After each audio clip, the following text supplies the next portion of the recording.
ಪ್ರಯಾಗ್ರಾಜ್ನಲ್ಲಿ ನಡೆಯಲಿರುವ ಮಹಾಕುಂಭ ಮೇಳ ಆಧ್ಯಾತ್ಮಿಕತೆ ಹಾಗೂ ಭಾರತೀಯ ಸಂಸ್ಕೃತಿಯನ್ನ ಪ್ರಪಂಚದಾದ್ಯಂತ ಹರಡುವ ಒಂದು ಮಾಧ್ಯಮವಾಗಿದೆ.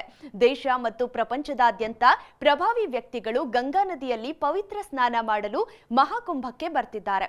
ಅದರಲ್ಲೂ ವಿಶೇಷವಾಗಿ ಆಪಲ್ ಕಂಪನಿಯ ಸಹ ಸಂಸ್ಥಾಪಕ ಸ್ಟೀವ್ ಜಾಬ್ಸ್ ಪತ್ನಿ ಲಾರೆನ್ ಪೋವೆಲ್ ಜಾಬ್ಸ್ ತಾವು ಸ್ವತಃ ವಿಶ್ವದ ಶ್ರೀಮಂತ ಮಹಿಳೆಯರಲ್ಲಿ ಒಬ್ಬರಾಗಿದ್ದರೂ ಕೂಡ ಮಹಾಕುಂಭಕ್ಕೆ ಆಗಮಿಸಲಿದ್ದಾರೆ. ಅವರು ಆಚಾರ್ಯ ಮಹಾಮಂಡಲೇಶ್ವರ ಸ್ವಾಮಿ ಕೈಲಾಶಾನಂದ ಗಿರಿ ಅವರ ಶಿಬಿರದಲ್ಲಿ ಸುಮಾರು 10 ದಿನಗಳ ಕಾಲ ತಂಗಲಿದ್ದಾರೆ.